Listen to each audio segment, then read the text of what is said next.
আসসালামু আলাইকুম, কেমন আছেন সবাই? আশা করি মহান আল্লাহ তাআলার দয়ায় সকলে ভালো আছেন আর আপনাদের দোয়ায় আমরাও ভালো আছি। শুভ সকাল, আমার নতুন একটি ব্লগে জানাই সকলকে স্বাগত। সকাল এখন 6:30 থেকে 6:45 মতো বাজছে। তো আমি আপনাদেরকে দেখাই আজকে বৃষ্টিটা একটু কম আছে। কত দিন পরে যে বৃষ্টিটা বন্ধ দেখলাম, মানে সেটা কল্পনা করা যাবে না। তো এইদিকে আমি সমস্ত কিছু সকাল সকাল রেডি করে নিয়েছি। যেরকম এইদিকে হয়েছে ছোলা ভাঙা, মানে ওই ভাঙা ছোলা দিয়ে তরকারি, আর এইদিকে হয়েছে পোহা ব্রেকফাস্টের জন্য। আর আপাতত এখন চা বসিয়েছি এইদিকে। আর এইদিকে হচ্ছে আমার রুটি, এখনও রুটি আমার কমপ্লিট হয়নি, তো রুটি এখনও 1-2টো বাকি আছে। তো এগুলো সমস্ত কিছু করে নেওয়ার পরে আর মানে খাওয়া দাওয়া হবে। আর আরিয়ান এখানে একটু রেগেই আছে। সকাল সকাল ও দাদু ফোন করেছে, তো দাদুর সঙ্গেও কথা বলতে চাইছে না, কেন জানি না। ওখানে গেলে তো দারুণ একদম দাদু ছাড়া থাকতে চায় না, আর এখানে এসেছে ওই রকম। তো এখন খাওয়া দাওয়া করা হয়ে গেছে। আরিয়ানকে গোসল টোসল করিয়ে রেডি করে নিয়েছি স্কুল পাঠানোর জন্য।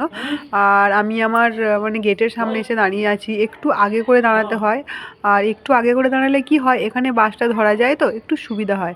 আর ধরুন যদি একটুখানি দূরে যেতে হয়, তো বাসটা ধরার জন্য একটা দোকানের সামনে যেতে হয়। তো সেখানে গেলে না ওই অনেক ধরনের চকলেট ফকলেট থাকে, সেগুলো আরিয়ান খাওয়ার জন্য কান্নাকাটি করে, আর দিলেই সেই সব খাওয়ার খেতে এখন বারণ, বাইরের কোনো খাবার খাওয়া যাবে না ওর।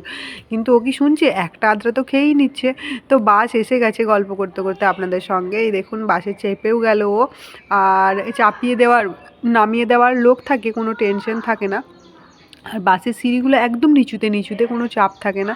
তো বৃষ্টি আবার শুরু হয়ে গেছে, কারণ বৃষ্টির তো কোনো কাজ ধান্দা নেই, যখন খুশি আসছে যখন খুশি যাচ্ছে, ওদেরকে কেউ বকার নেই, কেউ ধমকানোর নেই, যা ইচ্ছা তাই করছে।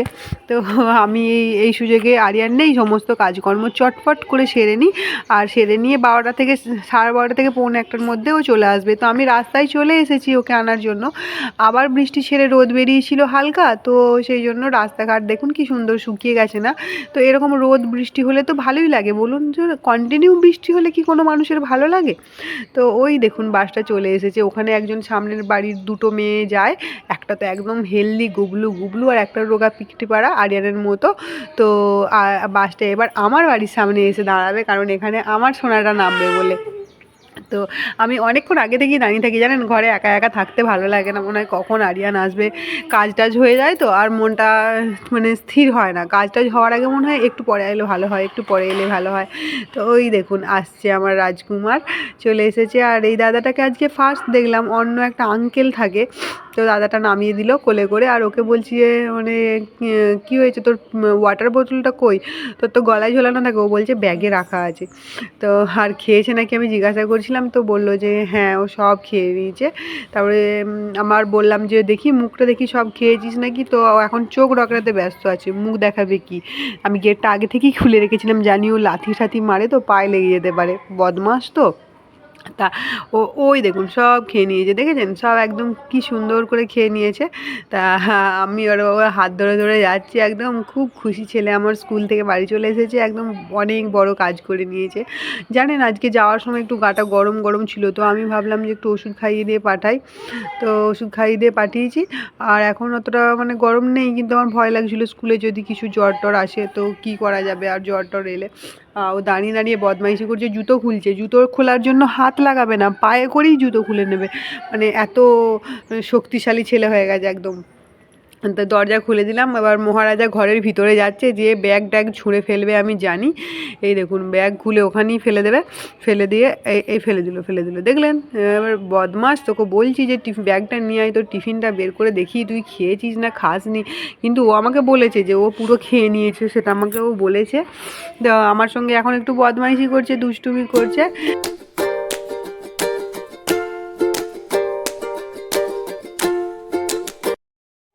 আরিয়ান এখানে আমার সঙ্গে একটু দুষ্টুমি করছিল। তো প্রত্যেকটা মা ছেলের সম্পর্ক যেন এতই মধুর হয়, এতই ভালো থাকে।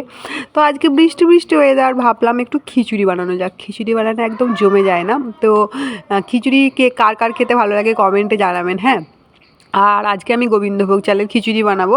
তো চাল বাড়ি থেকে অনেক দিন আগেই নিয়ে এসেছিলাম, অল্প আছে, তো কিছু তো করার নেই, ওগুলো তো মানে আমরা ক্ষীর বা পায়েস বা খিচুড়ি এইসব বানিয়েই খাবো, বা পোলাও। তো পোলাও তো সচরাচর আমরা খাই না, বিরিয়ানিটাই খাই। তো বিরিয়ানিটাও বেশি পরিমাণে খাই না, আমার ফেভারিট, কিন্তু আমার বর অতটা ভালোবাসে না, তো ওই জন্য বানানো হয় না, কষা মাংসই খেতে ভালোবাসে। তো সেই জন্য খিচুড়ি বানাচ্ছি। প্রথমে তেলের মধ্যে পেঁয়াজ দিয়ে দিলাম আর সবজিগুলো তারপরে দিয়ে দিলাম। আর সবজিতে বেশি কিছু ছিল না, জানেন তো, যেমন একটুখানি ক্যাপসিকাম ছিল, একটুখানি টমেটো ছিল, একটুখানি বেগুন ছিল, একটুখানি লাউ, একটুখানি কুমড়ো আর আলু। আর জানি বেগুন টেগুন অত কিছু দেয় না, কিন্তু খিচুড়ি মানে তো সমস্ত কিছু ঘেঁটে ঘুঁটে দিয়ে চাল দিয়ে হয়ে গেল খিচুড়ি। তো ভাবলাম বেগুনটাও দিয়ে দিই, বেশি সবজি যখন নেই, ওই সবজিটার নামটাও একটু যুক্ত হোক ওর মধ্যে। তো সেই জন্য একটু আদা রসুন বাটাও দিয়ে দিলাম। আর তারপরে এবার ভালো করে কষিয়ে নিয়ে মশলাগুলো সমস্ত কিছু দিয়ে দেবো। মশলার মধ্যে আমি সমস্ত মশলাই দেবো প্রায়, মানে জিরে, হলুদ, লঙ্কা, লবণ, ধনে, যা হয় সব মশলা একে একে একে একে সব মশলা দিয়ে দেবো। আর এভাবে খিচুড়ি বানিয়ে, মানে এই বৃষ্টি বৃষ্টি ওয়েদারে গরম গরম খিচুড়ির সাথে একটা ডিমের অমলেট থাকবে, দুটো পাঁপড় ভাজা থাকবে, একটু বেগুন একটু আলু এসব ভাজা থাকবে। বেগুন আলু ভাজা যে মানে এগুলো থাকলে ভালো হয়, কিন্তু বেগুন আলু ভাজা আমি করিনি, আলিয়ানের পাপা অত ভালোবাসে না ওসব খেতে। ডিমের অমলেট আর পাঁপড় ভাজা দিলেই ওর হয়ে যায়। তো চাল, তুরের ডাল, মুসুর ডাল, মুগের ডাল, অনেক রকমের ডাল আর চাল নিয়ে আমি খিচুড়িটা আজকে বানাবো। টেস্টি হবে। গোবিন্দভোগ চালের খিচুড়ি, ওর একটা সেন্টই আলাদা থাকে না, ফ্লেভার থাকে খুব গোবিন্দভোগ চালটার। তো আমি সমস্ত কিছু ধুয়ে নিয়েছি, এবার ধুয়ে দিয়ে দিলাম। আর ওই সবজিগুলো আমার ভালো করে কষানো হয়ে গেছে, চালটাও দিয়ে দেবো। চালটা দিয়ে বেশিক্ষণ নয়, কিছুক্ষণ কষাবো, 5-7 মিনিট কষানোর পরে পানি দিয়ে দেবো। পানি দিয়ে এবার ঢাকা দিয়ে দেবো, ব্যাস ফুটে ফুটে হয়ে যাবে। খিচুড়িতে তো আর কোনো চাপ নেই, এইটুকু কষাকষিটাই চাপ। তারপরে শেষে একটু ফোড়ন দিতে হবে, একটু ঘি দিতে হবে, ব্যাস তাহলেই হয়ে যাবে। কি আমি ঠিক বলিনি বলুন তো? আর খিচুড়িতে আমি না সবসময় খোলাওয়ালা আলু দেওয়া পছন্দ করি। এই খোলাওয়ালা আলু দিলে খিচুড়িটার মানে টেস্টটা খুব ভালো লাগে। খোলা ছিঁড়ে দিলে, মানে খোলাগুলো ছাড়িয়ে দিলে না অত ভালো লাগে না। তো একটু বাদাম দিয়ে দিলাম, যা বাদাম দিলেও ভালো লাগে, বা আপনি ছোলা কলাই দিতে পারেন। আমি কিন্তু বাদামটা দিলাম, ছোলা কলাইটা ভেজানো হয়নি তো, আর রান্নার মধ্যে আমার মনে হলো না যে ওটা সিদ্ধ হবে, তো সেই জন্য। এবার হয়ে গেছে আমার কষানো, এবার পরিমাণ মতো পানি দিয়ে দেবো। অল্প একটু পানি দিলাম এখন, কিন্তু আরও অনেকটা পানি দেবো। পানি দিয়ে বেশ ঢাকা দিয়ে দেবো। এবার আস্তে করে গ্যাসটার ওভেনটা, মানে গ্যাসটার পাওয়ারটা একটুখানি কম করে দেবো, তাহলেই হয়ে যাবে। আর রাতে মানে দুপুরবেলার একটুখানি তরকারি ছিল সব বেঁচে, এটা মুগ ডাল ছিল আর একটু কুমড়ো রান্নাই ছিল। তো ওগুলো কী করবো, ওগুলো তো খিচুড়ি হলে ফেলাই যাবে, তো সেই জন্য ওগুলোও ওর সঙ্গে অ্যাড করে দিলাম। ভালো করিনি বলুন? তো দেখুন, ফুটে ফুটে অনেকক্ষণ ধরে ফুটে ফুটে অনেকটা পানি দিয়েছিলাম, কি সুন্দর হয়ে গেছে, আর গলা গলা মতোও হয়ে গেছে। আর গোবিন্দভোগ চাল তো বেশিক্ষণ টাইম লাগে না, গোবিন্দভোগ চাল তাড়াতাড়ি হয়ে যায়। আর এমনি খাবার চাল হলে ওটা একটু সময় লাগে সিদ্ধ হতে। তো হয়ে গেছে আমার খিচুড়িটা। এবার এটাকে আমি নাবিয়ে নেব।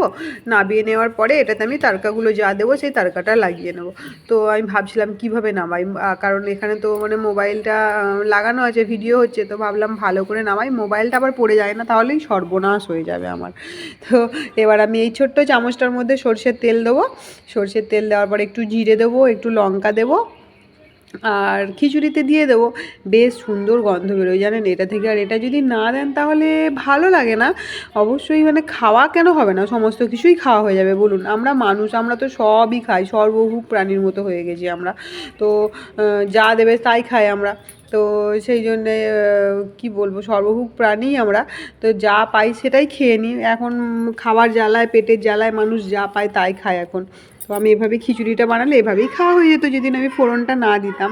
কিন্তু ফোড়নটা দিলে বেশ একটু ভালো লাগে খেতে। খাবো যখন গোবিন্দভোগ চালের খিচুড়ি, তো একটু ভালো করেই বানানো যাক বলুন। তো জিরেটা দিয়ে দিলাম, আর দেখুন মনে হচ্ছে যেন একদম সেই চামচে আগুন লেগে গেছে, ভয়ে বাবা আমি বন্ধ করে দিয়েছি। আর এইদিকে আমি একটাই লঙ্কা দিলাম, কারণ বেশি ঝাল হলে আরিয়ান আবার খেতে টেতে পারবে না, তো তখন আবার আরিয়ান নাটক করবে, এটা খাবো না, ওটা খাবো না, সেটা খাবো না। তো সেই জন্য। আর দেখুন দূর থেকে দিচ্ছি, বাবা ভয় লাগছে, দেখুন যেমন ছ্যাঁ ছুঁ করে আওয়াজ হচ্ছে, মনে হচ্ছে যেন ফোনে এসে লেগে যাবে। মানে নিজেকে লাগলে কোনো টেনশন নেই, ফোনটাকে লাগলে টেনশন। ফোনের কিছু হয়ে গেলে ফোনে তার ভিডিও টিডিও বানাতে পারবো না, ওই জন্য টেনশন আর কি।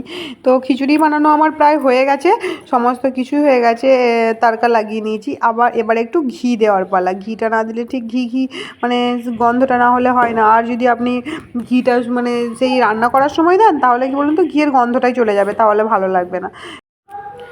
তো আমরা খিচুড়ি খাই, এনজয় করি, আপনারাও ভালো থাকবেন। তো আজকের ব্লগটা এই পর্যন্তই। সকলে সুস্থ থাকবেন, ভালো থাকবেন, দেখা হচ্ছে পরের একটি নতুন ব্লগে।